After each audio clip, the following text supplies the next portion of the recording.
What's up, y'all, man? This is Jonathan Owens here, another episode of The Word Spoken. Man, we're about to dive into another good one. Let's go. So, this was liberating for me, and when God gave it to me, and I hope it does the same for you. Now, don't take any of these things the wrong way, but it's supposed to be for your good and His glory. The power of no. The power of no. So what do you mean, Jonathan? Now, why is this important? Because when we think God didn't answer our prayer, sometimes He actually, in fact, did already. He just said no. So it's like, Lord, I thought you didn't hear me. But He's like, I heard you. The answer was just no. You want to know why I said no? Let's dive into that. Let's find out why God is saying no. And hopefully you'll realize that, oh man, there's so much power when God says no. Like, you don't even know what God is up to when He says no in your life. So let's get into what we're about to get into. So I want you to understand, though, God saying no is not the standard. What do you mean? Well, what do I mean when I say that His answer, the standard is not no, but is yes? Well, because if you go back to the garden, God said, I freely give you every tree except that one of the knowledge of good and evil. So to every other tree, God said yes.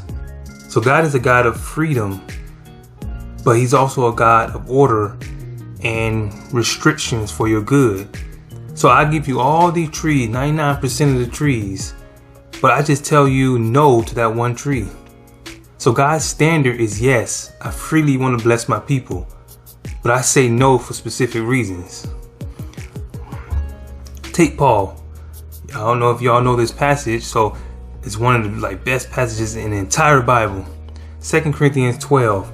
So here is Paul asking God. Well, first, Paul talks about how God has blessed him with enormous revelations, enormous gifts, he just blessed him with enormous amount of knowledge and understanding. And he talks about being taken up to the third heaven and all these different things, and whether out of the body, like I think some parts are in other passages, but in this passage he talks about how he had this amazing visions and everything. And Paul actually talked about it. He was like it's like there's temptation to boast how good and how much God has blessed me with revelation, but he's like, I'll be a fool if I did that. So here Paul talks about there was a battle of pride in him, meaning like he wasn't like that, but there was a battle of his flesh. He felt the battle of his flesh wanting him to be prideful. And then he goes into this passage talking about how it's stupid for him to do that, but still there's a desire to do that. So he's wrestling. And how do we know that's also true? Well, God had allowed Satan to strike his body with something, because it says that I am a messenger of Satan came to buffet me.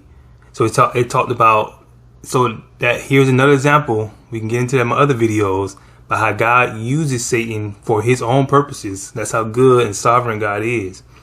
And He knows how to do it all. But here God is allowing the enemy to strike Paul's body.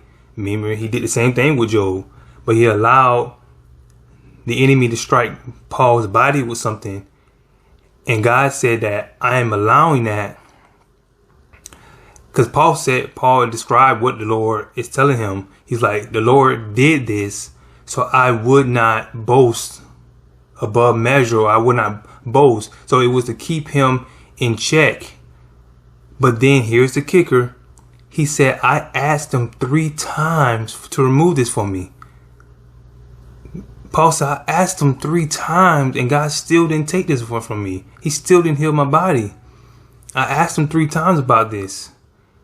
But the power of no, the Lord said no, because I am allowing this infliction upon your body to curtail something that I don't want to happen for you.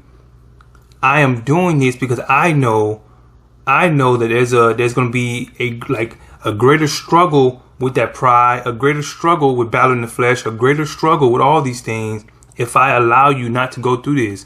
Because when I allow you to go through this, it keeps you humble. It keeps you trying to strive for humility. Because Paul went on and said, I'm going to glorify God in my weaknesses. I'm going to praise God that I'm weak, because in my weakness, he is made strong. So what God is doing is he's allowing Paul to go through this struggle so Paul can remain at a level of weakness so that he may continue to rely on the Lord. We also know that because Paul said in 2 Corinthians chapter 1 that he went through all these things, about to die, like stoning and shipwreck, all these things. And he said that we even despaired of our own life. We thought about giving up on life. But he said, the Lord allowed me to go through all this that I may rely on him and not myself. So we saw that Paul was dealing with this battle of reliance on the Lord. It's like this during his life. I don't know how many years during his life, but during his ministry, he dealt with this battle of God blessing him with so much knowledge and understanding that he had to deal with curtailing the emotion of pride from this terrible flesh. So why is God saying no? He said no to Paul because God knows more than we know. And that's where the power of no comes in. Now, let's get serious with our lives today. What happens when we're asking God for many things? What does he do? Well, God may say no so that you don't think that everything comes easy. God's like, if I bless you and say yes to every request that you requested of me, you would think that I'm your genie. But I'm saying no for a specific reason, so you can learn. So you can learn that no, some things require faith and fasting. Some things will not require faith and fasting, prayer and fasting. Everything requires faith. But some things require prayer and fasting. Some things, I don't want to give you that version. I want to give you another version to keep you humble. God may say no because if he said yes, you might think it was your hard work that got you there. And this is kind of similar to what Paul dealt with. God has given many people, man, I'm talking about some serious talent, some serious ability. And if God actually said yes to everything that your talent did and talent warranted, you would think that it was your talent and gift, which he gave you anyway, but you would think it's your talent and gifts that open the doors for you. No, God's like, I opened the doors for you, but you use the talent that I gave you to wreak havoc once you're in that door that I opened. So I opened the door. You use the talent that I gave you to dominate for my glory, because that's what I want you to do. Use the beautiful talent that I gave you to dominate for my glory, not dominate in some ungodly way. Dominate meaning to continue to make a serious impact for the name of Jesus. Okay, well, God will say no, like he did in James chapter 4. When God knows that you just asked me for the wrong reason. That's why you ain't getting it. So God say no, because if I give you this thing, you will think that you having this mindset is okay at the same time you're asking me for these things. I'm like, no. God's like, fix your mindset, then I'll bless you with this thing. But I ain't gonna bless you with the wrong mindset, which make you think you can continue in that wrong mindset and behavior and still think you're gonna get things from me. No, it don't work that way. So God's like, I will say no. So the power of no is almost just as powerful as yes. The reason why it's not as powerful as yes, because yes is the standard of God. But no is almost just as powerful as saying yes, because God is a God of justice. He's a God that preserves. He's a God of life. He's a God of protection. So many things that God is saying no is to preserve your life, to protect you, to keep you from harm, to make sure you don't go down the wrong path. So those no's are almost just as powerful as God's yeses. Man. Now remember, like I said, that God's standard is to love you and give you freedom and yes. But he also wants you to understand there's so much power in his no. God gave you everything in his son.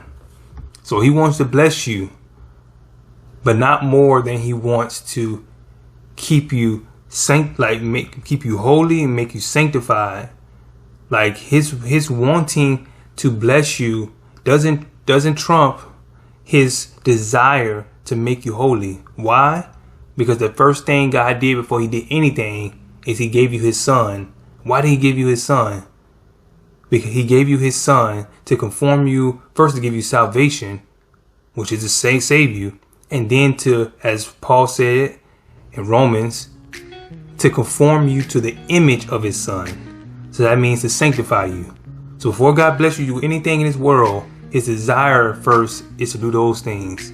So that's why the power of no is so powerful that God uses it as a force for good in your life. Man, I will see you next time. I hope you enjoyed this episode. Subscribe and like, and let's keep it going, because I'm gladly blessing you from my heart, and I feel like this is amazing. And so hopefully you are enjoying these things too. So I'll see you next time on The Word Spoken. Peace.